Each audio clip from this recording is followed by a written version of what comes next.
这种负面的情绪，这恰恰是需要被抒发、被听见，然后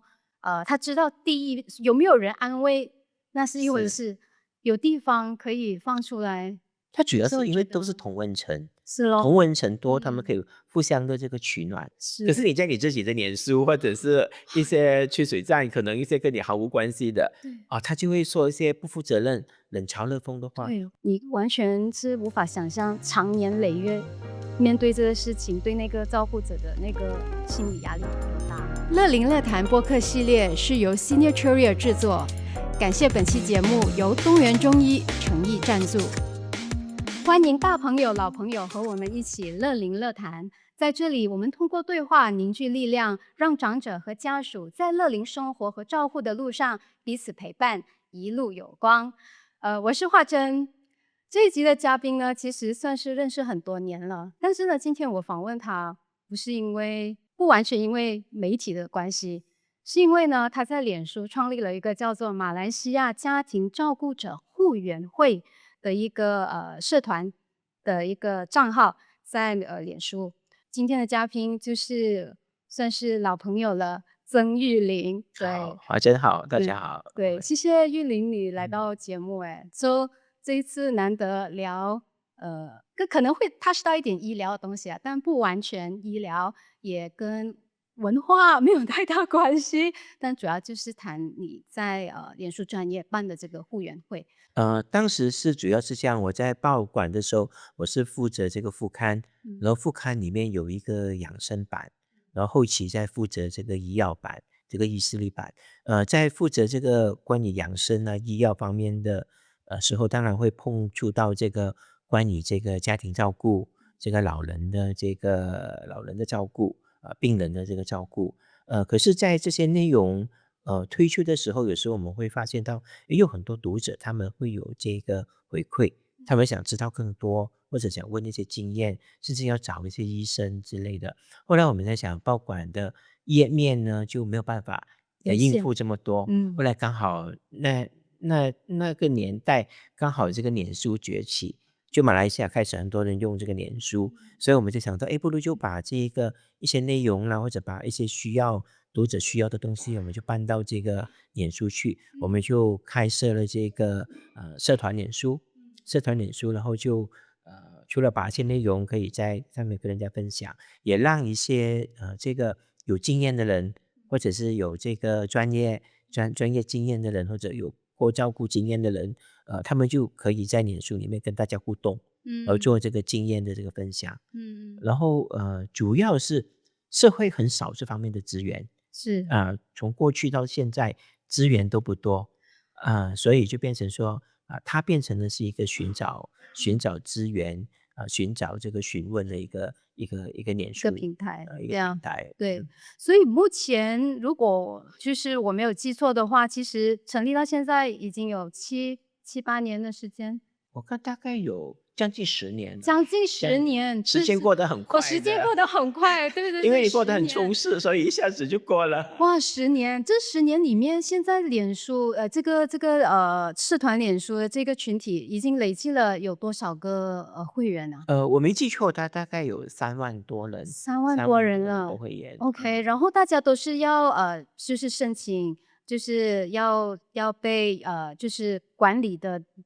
者就是 approve 才可以加入的是是，吗？因为我们的嗯是社团脸书，它嗯不是这个粉丝脸书，嗯不是粉丝专业，嗯所以社团脸书你加入的时候，你要经过这个管理员的批准。嗯因为我们主要是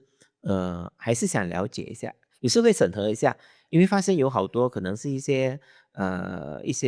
没有用的账号，可能就是一些水军啊还是什么这个，我们一律过滤掉。嗯嗯啊、嗯我们希望是可以看到那个上脸书的人，他起码大概从他的 profile 里面知道他确有其人，或者他不是假如一点进去看到后面全部是这个商业行为的或者是这个做这个网购的，你就嗯知道他可能不是你要的这个对象。所以我嗯们希望尽量找到的都是有这个需要的，或嗯者是可以帮到人的所以嗯还是以这个个人为主。不过嗯后期也有一些公益团体或者是跟医疗有关的、跟老人院有关的，我们都允许他们进来是是，啊。对，因为护园会，因为我也加入了这个护园会，也有看到一些他们的贴文啊，所以嗯，会看到个体来讲，他就会很属于叫做很能够他们可以自发的，就是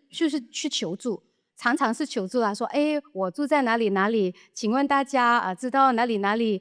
能够提供这个上门照护啊，或者是哪里可以买什么医疗器材啊，或者是甚至包括说他们对于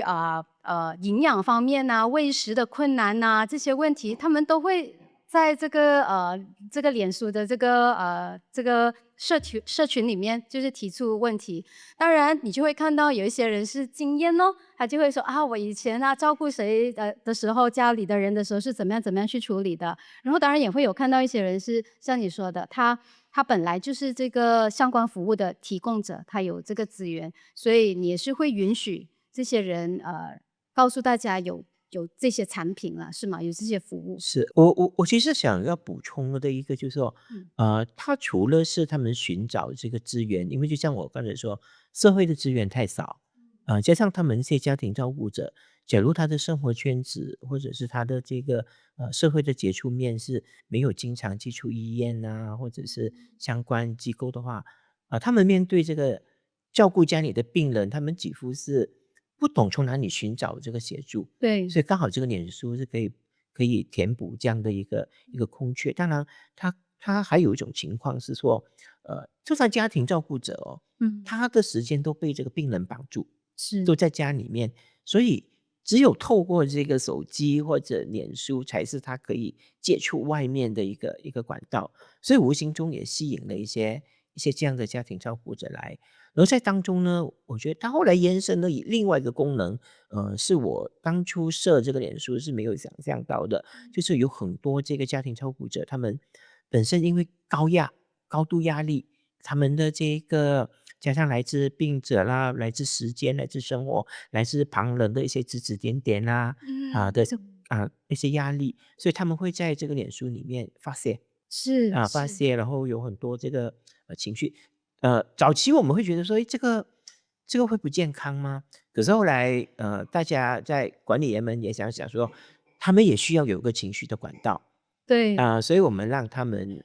把他们的情绪发泄出来，会有好多的这个其他的人会来给他安慰。这是我们没有想到的，人性还是很善良的，还是很好的，所以有很多过来人来给他打气，然后他的一些问题可能给他一些开解，或者也给他知道说，哎，哪里可以寻求到怎么样的一个资源。其实这个脸书一直能够维持下来，它更重要的意义，是而不全然只是说找介绍医生啦，或找者是之资料类的，啦，所以它已对，经变成说它是身心灵，包括心灵的部分。嗯，当然这样的一个脸书后来有很多的这个人曾经在里面受益。虽然他的照顾的人已经不在，可是他们都走过这些路，他们觉得说，哎，假如可以帮到人，也是一个好事。所以有好多的这个成员，他们都很爱惜这个脸书，他们都很珍惜这个脸书，因为在网络世界里面，有的没的太多了，是啊，所以好不容易碰到一个可以让他们真正可以得到这个协助的人数，他们都很珍惜，所以就变成既然大家都很珍惜，所以假如有发现一些很不法的来啊，骗人的，还是来什么的，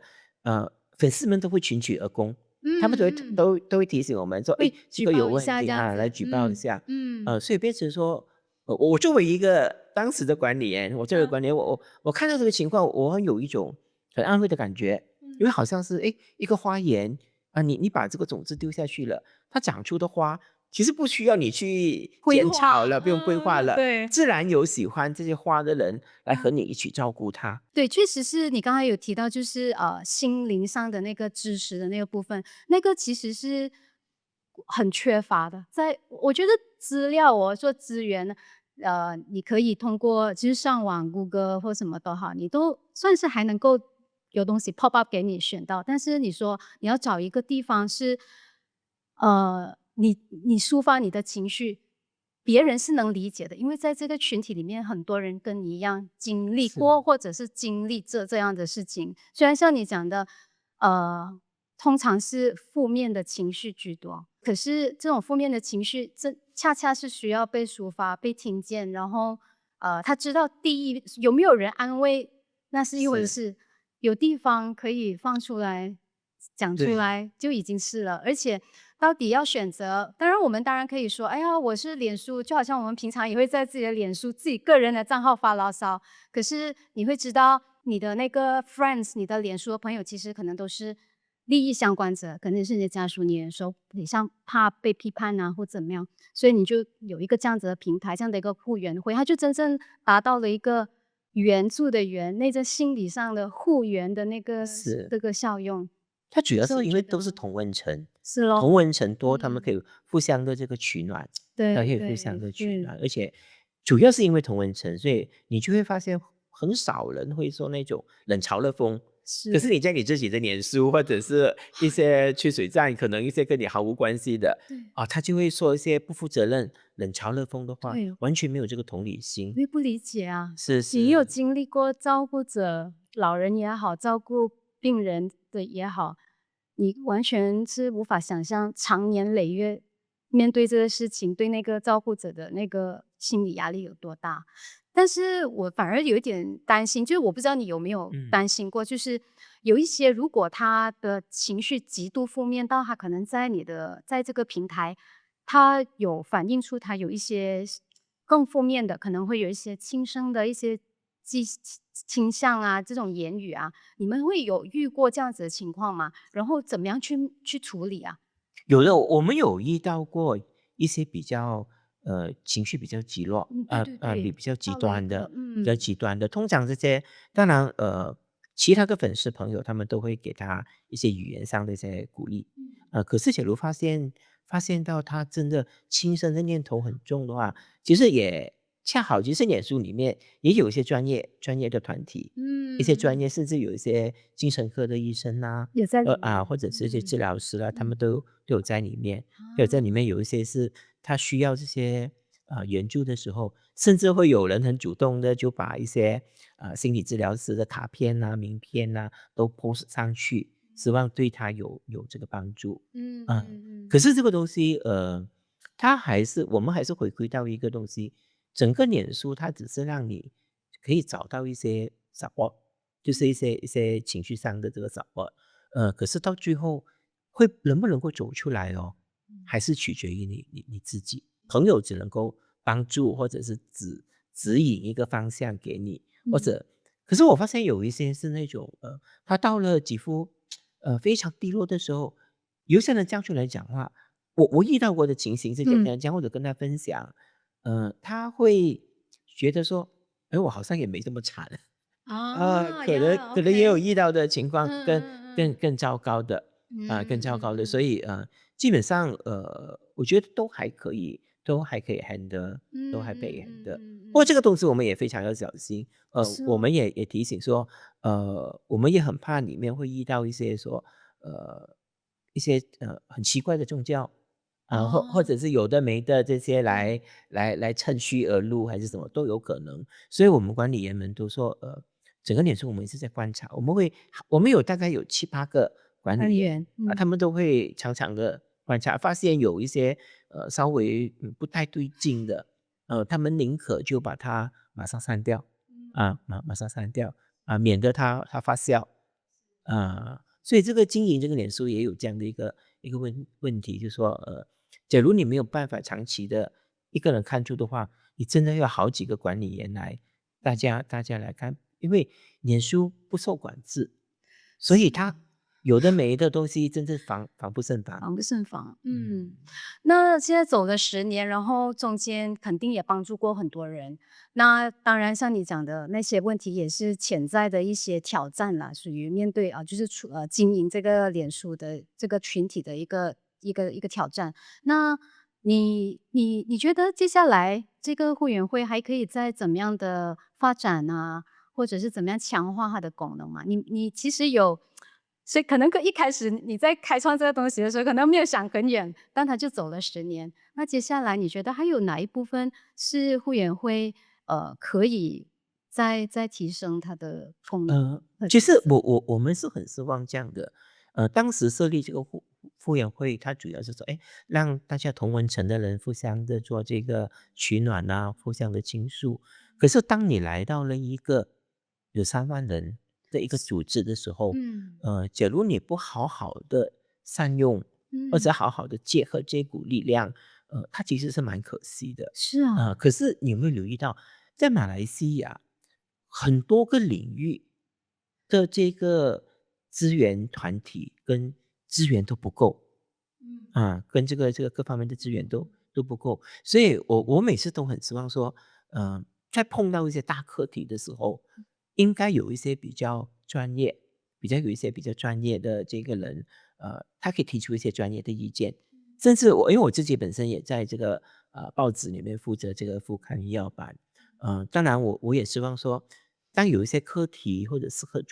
作为一个更多人做这个参考的时候，它里面是我吸取这个材料我可以从里面拿到一些灵感，然后我们再请这个专业人士在报纸上做这个辅导，然后它里面是可以做一些资料的这个整合各方面，让这样的一个课题可以除了在脸书上发酵之外，也可以在报纸上传播出去，让更多的人来关注这样的一个问题。早期我还很天真，我还说，哎，我打算是注册一个协会。可是后来我发现一个问题。当然你注册这个协会，你要做得好的话不容易。是啊，社团而且你一成立了一个社团，一有这个利益关系，是非就来了。是是非一啊，来，你很多东西就会分裂。所以目前这个傅园会里面完全没有谁是主席，没有谁是秘书，没有谁只有是裁决，管理员，只有管理员，而大家的目的是一致，也完全没有这个利益的关系。所以他还可以经营的久一点。所以后来我就打消了这个念头。其实我已经注册了，可是我这个团体我一直没有拿出来用。后来我想了很久，我也决定不要用了。因为反正我这个团体不涉及到捐款，也不涉及到这个商业行为，也不涉及到任何合作的事情，所以我就让它好好的成为一个扮演好它本色的就好了。我其实很希望这个团体慢慢再结合一群呃更多的人来关注它，特别是专业人士。因为它里面我觉得你单单是一个经验的分享是不够的，是，专业的指导才是更重要的。所以我里面有几个是那个这个专业的这个影对，视治疗师啦，包括有一些是心理医生啦之类，包括有几个医生。对，几个医生他们比较早写，不过有时候我会请他们说，你帮我关注一下。发现有什么问题的话，你提出，赶快让我们知道。嗯，好像最近也有一个，不过这个岛是在另外一个脸书发生的一个情况，就是这个有一对夫妇，他们都有这个地中海嗨，的问题。嗯，后来报纸也写了。可是后来整个医疗资讯是错的。是，幸好我们的顾问那有顾问团体两个顾问顾问团实力里面的顾体是问团，林奕璇医生。嗯他去联络我说，其实他里面的资讯都是错的。然嗯，后后来他就在脸书上他也留了一些言。回应了，后来我就请他不如写的更详细一点，然后报纸也可以用。后来就我们两边都用，后来就报纸也编了一个版，就专门让这些错误的资讯可以得到这个更正。我引这个例子，主要是希望说，这个傅园会到最后，也会有吸引更多的专业的这个人士加入，提供这个专业的意见。这对这个读者来讲，是个好事来的。媒体传统媒体纸媒，它一直面向的是可能是固定有这样子阅读习惯或这样子的管道去接触资讯的，但是脸书其实又是另外一种生态，是另外一种我们说的那种 behavior 是不一样的。所以当你一个媒体人的也有一个媒体人的经验和眼光去看待这个会员会的时候，你当然就希望他们能够互相结合。第一，既希望说会员会的一些成员，其实从那里你可以看到他们其实现在面对什么需求。那个需求方面是可以通过你在媒体给出一个回应，然后当然也希望那些专业的两方面都能够同时对输出专业的资料。但是我个人的观察就是，脸书它有一个问题，就是它没有办法很好的归类它的资讯，所以变成对，在搜索的时候，就是如果我们在那个原来你那个会员会的平台，它其实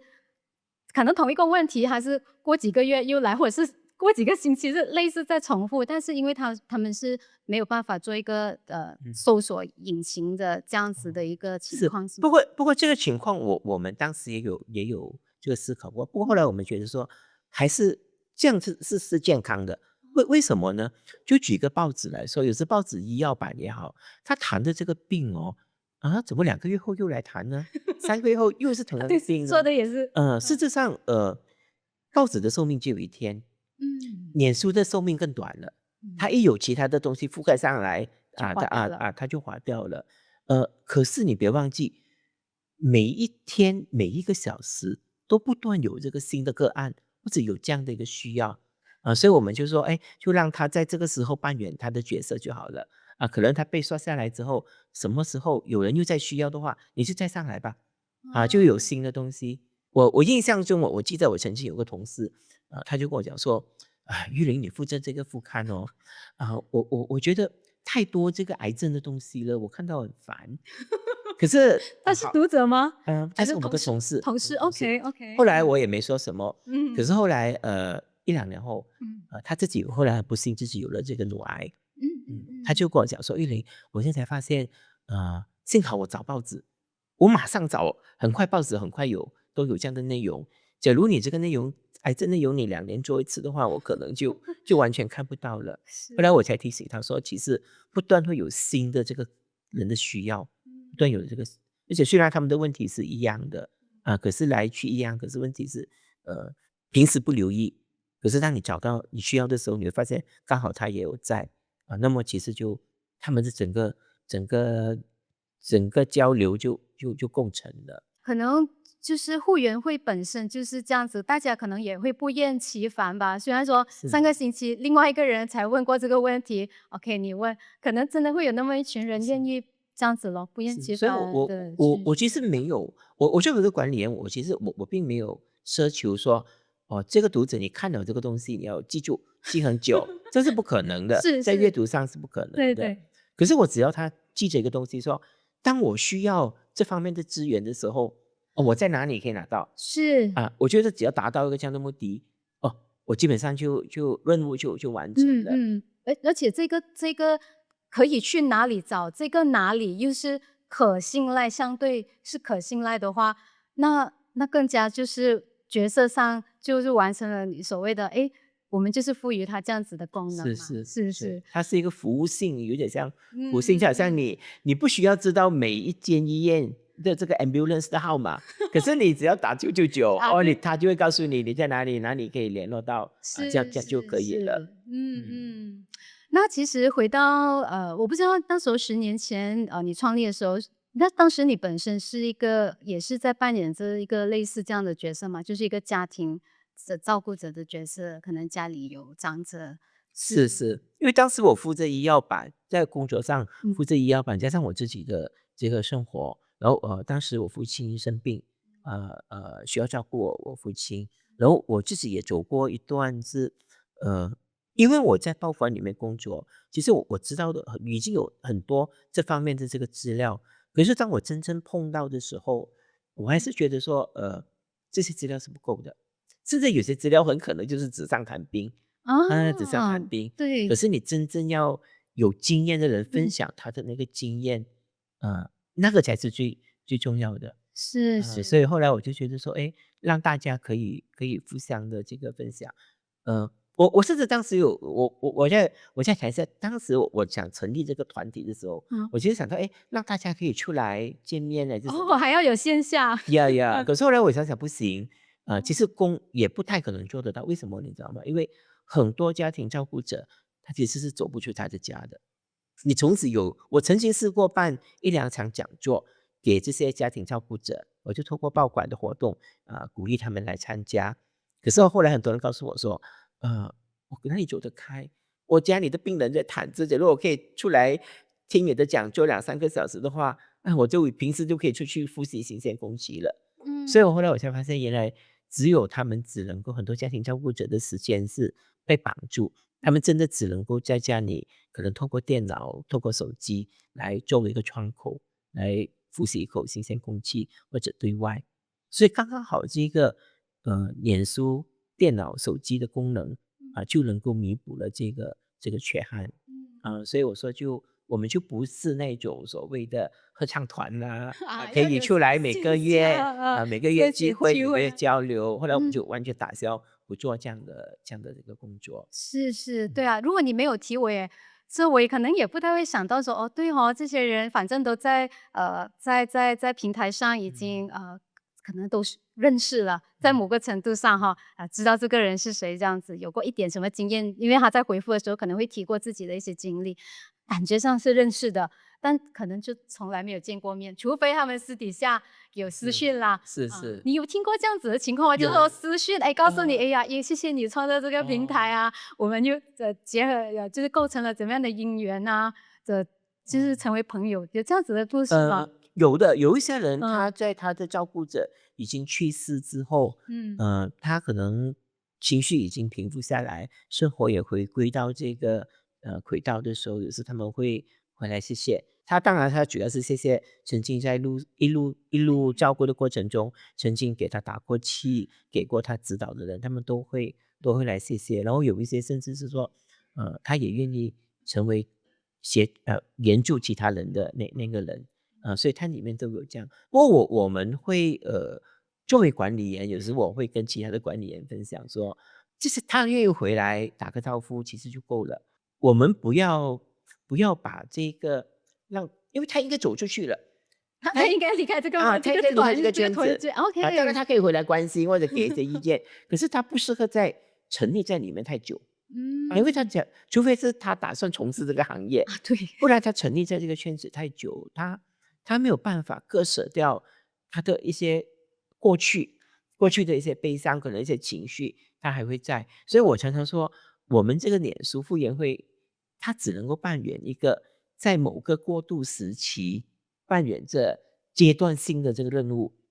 当这个任务完成了，你一定要去往你更好的这个人生方向走。是。啊，可是你觉得他们会有这个意识吗？你就是说你会从脸书的资料里面看到，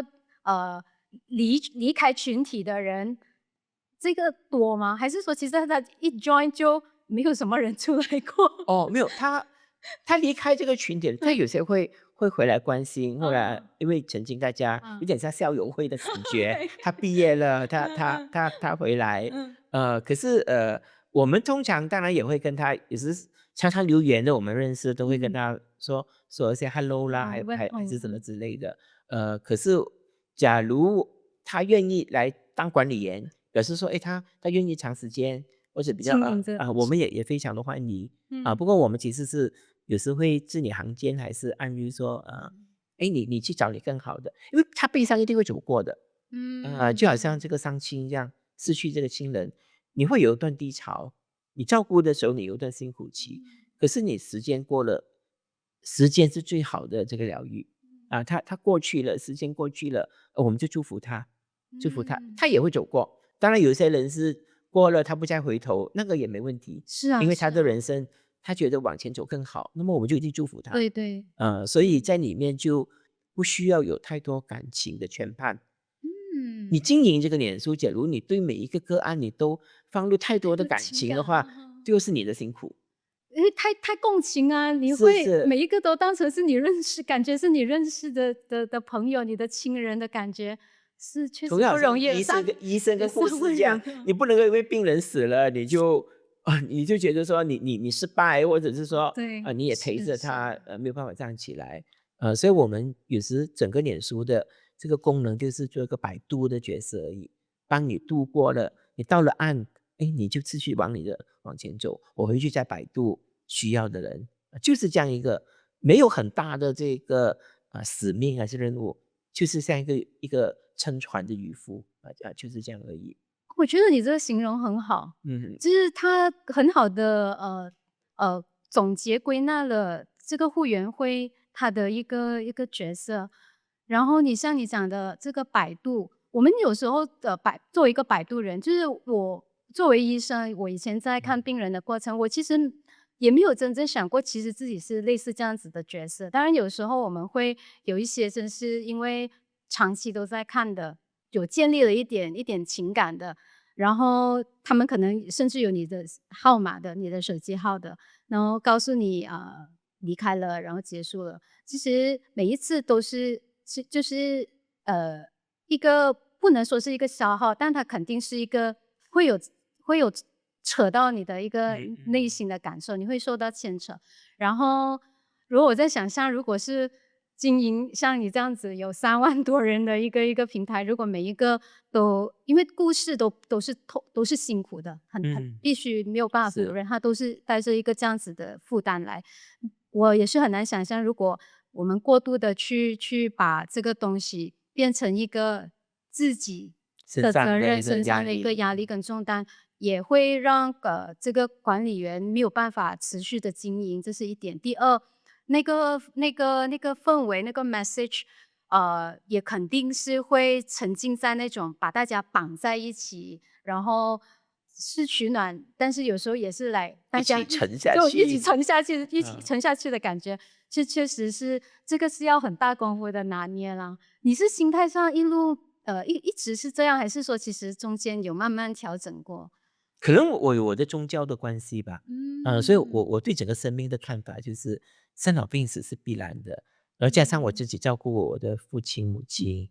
看着他们生病衰老生病，而走完他们人生的路程，我们也有我们自己的路，所以每一个个案，你就把它当做是你生命中的一个养分，或者你生命中要经历过的功课做完功课交了作业那就好了，就放下。然后总有新的东西来你这样走，你的生活会比较自在一点不会被很多的东西圈绊着。那如果说要让你给一个建言给那些目前正在成为一个家庭照顾者的人，你会有怎么样的心得，或者是就是建言给他们呢？就面对它咯，就面对它，完全不要抱怨，完全不要抱怨。因为我知道很多家庭照顾者，他们最比较普遍的问题就是他们的情绪，他们的抱怨不被理解，或者付出我照顾最多，可是又是最被嫌弃的，然后永远是天边孝子才是最重要的，他没有看到的那个才是他最心爱的。可是我常常会跟一些家庭照顾者讲说，不要去理会这些，你也不要去比较，反正来到了你的面前，你就做你可以做的这个东西，尽量把它做好，也不要去管这个回报。你对于照顾一些，特别是长者，他最后他一定是归向于走向人生的尽头的，一定那是走向必然的。那是必然的。不管他有多久的时间，你就陪他走完，走完了到最后，这些东西一定是你生命中的养分，他到最后得益最多的是你。你不要一直觉得说你付出没有得到这个代价，事实上你付出越多，这个人离开之后，特别是这个人假如是你的父母亲的话，你会越没有遗憾，你会越没有遗憾，而这个没有遗憾，就是你在过去付出所有的东西的时候，你回头一望，你很自在很坦然，我觉得这个才是最重要的，因为现在我发现几乎一半以上家庭照顾者的问题，或者是家庭照顾的问题，都源自于没有办法控制好情绪。很难啊。他有时候会说这个病人很难搞啦，这个病人很无理取闹啦。可是我常常提醒他，你都说了他是病人，你没有办法用一个正常的这个要求来要求这个病人跟你有同样的这个思想还是什么，你真的就把他当做是个病人，所以他不讲道理，你就说是正常的是正常的就是这样子的连我也不讲道理，就是我不正常了所以你自己要有一个抒发的这个管道，不管是宗教也好，不管像来同温层里面找这个大家取暖也好，你一定要有这样的一个管道，永远不要把它收住。到最后，因为我也发现有好多是老人家走了，他或者是老人家没走，他自己已经忧郁症了，是这种情啊，这况是非对，常的多。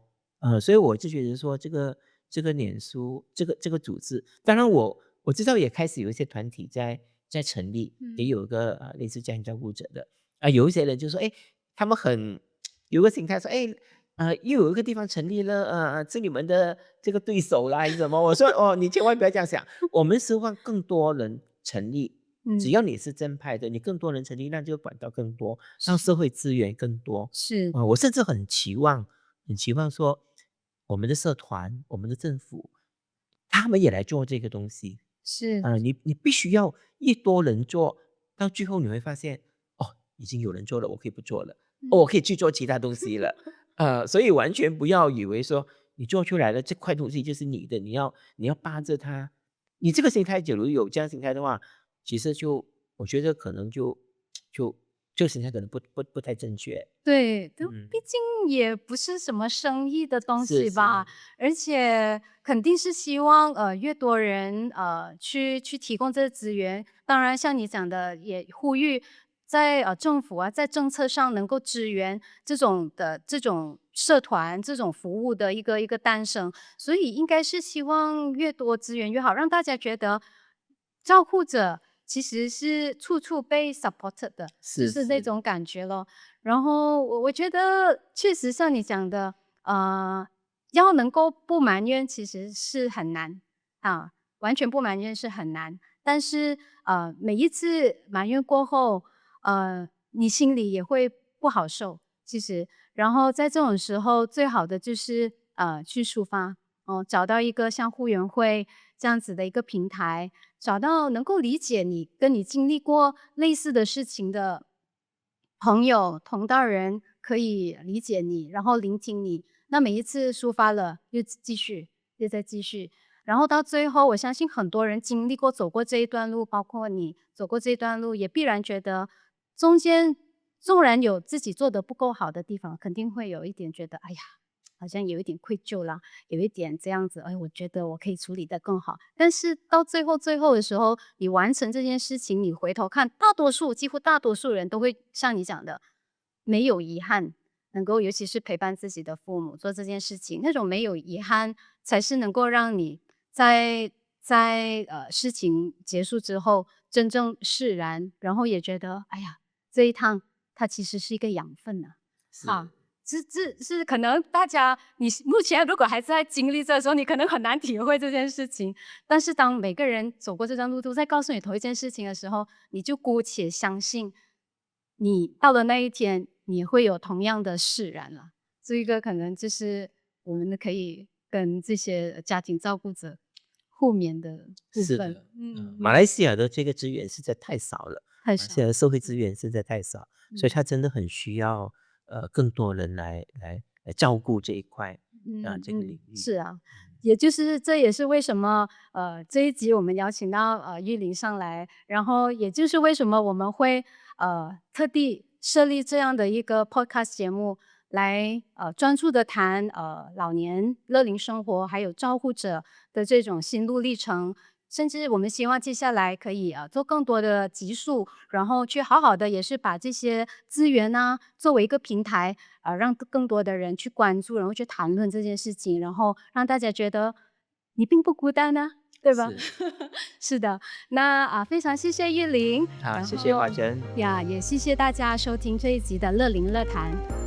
如果你对本期话题有任何心得，欢迎在节目下方留言给我们。记得订阅、点赞和分享哦，让更多人加入关于长者乐龄健康与照护的对话。我们下期节目再见。